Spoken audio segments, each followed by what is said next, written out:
तेज बारिशों का मौसम चल रहा था। तमाम पक्षियों ने भोजन पहले से ही जमा किया हुआ था, सिवाय कालू और गौरी के।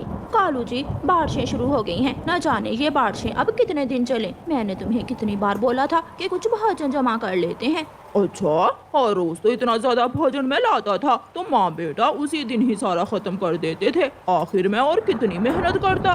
तुम तो ऐसे कह रहे हो जैसे बड़ा जंगल घूमकर भोजन लाते थे। कुछ भी करो, जैसे पहले चोरी करके लाते थे अब भी ले आओ। गुड़िया बेटी, अब तुम्हें पता चल गया होगा मैं हर रोज 2 दिन का भोजन क्यों लाती थी। जी मम्मा, मैं समझ गई, ताकि बारिशों के मौसम में हमें भूखा न रहना पड़े। मम्मा, बारिश के मौसम में पकोड़े बहुत स्वादिष्ट लगते हैं, आजा पकोड़े ही बना ले।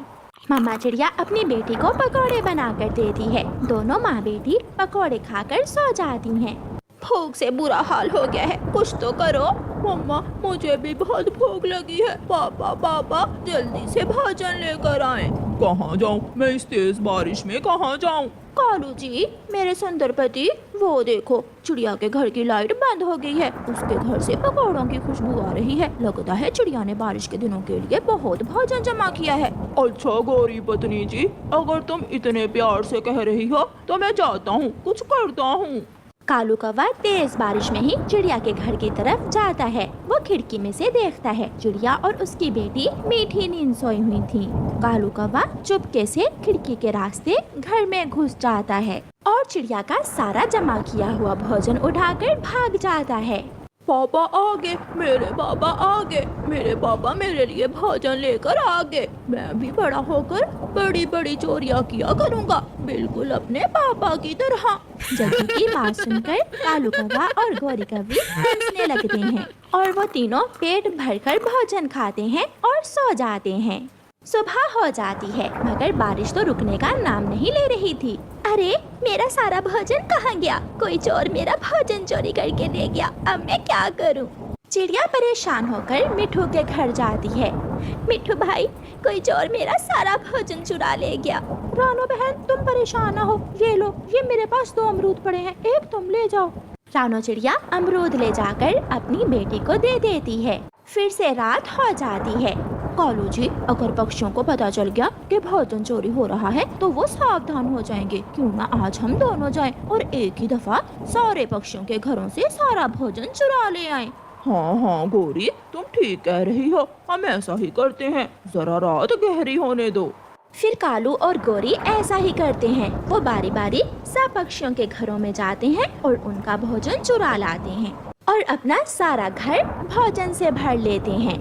सुबह हो जाती है। मेरा भोजन कहाँ गया? किसी दुष्ट चोर ने मेरा भोजन चुरा लिया। मिठू जी, चलो कबूतरी बहन के घर चलते हैं। इतने में लूसी कबूतरी खुद ही वहाँ आ जाती है। ना जाने किसने रात मेरा सारा भोजन चुरा लिया है।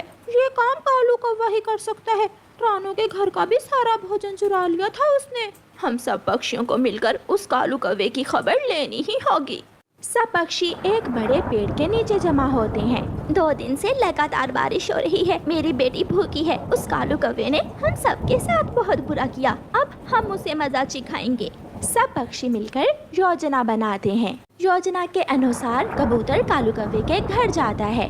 कालू, मेरे मामा दूसरे जंगल से मीठे आम लाए हैं। मैंने सब पक्षियों को दावत दी है, तुम भी जरूर आना। जग्गू और भाभी को भी साथ ले आना। हाँ हाँ, हम जरूर आएंगे। बारिश में आम खाने का तो अपना ही मजा है।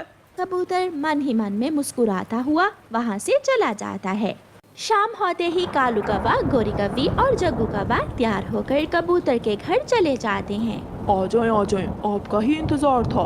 बाकी सब पक्षी नहीं आए, वो भी बस आने ही वाले हैं, आप बैठें। दूसरी तरफ चिड़िया, मिठू तोता और कबूतरी कौवों के घर जाते हैं और अपना अपना भोजन उठा लाते हैं। कबूतर भैया, मेरे तो पेट में भूख से चूहे दौड़ रहे हैं। कहाँ हैं तुम्हारे मामा के आम और बाकी पक्षी? कबूतर का बेटा कीकी बोलता है, उल्लू बनाया बड़ा मजा आया, उल्लू बनाया बड़ा मजा आया। चिड़िया, तोता और लूसी कबूतरी भी अपना भोजन लेकर वहाँ आ जाते हैं। कबूतर भैया, हमें हमारा चोरी हुआ भोजन मिल गया। हम चोर के घर से अपना सारा ही भोजन उठा लाए हैं। ये देखकर कालू और गौरी बहुत शर्मिंदा होते हैं। मम्मा पापा, मुझे तो बहुत भूख लगी है। दोस्तों हमें माफ कर दो, हमने तुम सबके साथ बहुत बुरा किया। चिड़िया, मेरे बेटे को बहुत भूख लगी हुई है, मेरे बेटे को कुछ खाने को दे दो।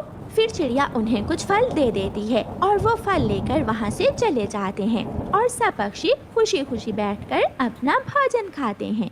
प्यारे दोस्तों, इस कहानी को लाइक, अपने दोस्तों के साथ शेयर और चैनल को सब्सक्राइब करना बिल्कुल मत भूलना। आपका धन्यवाद।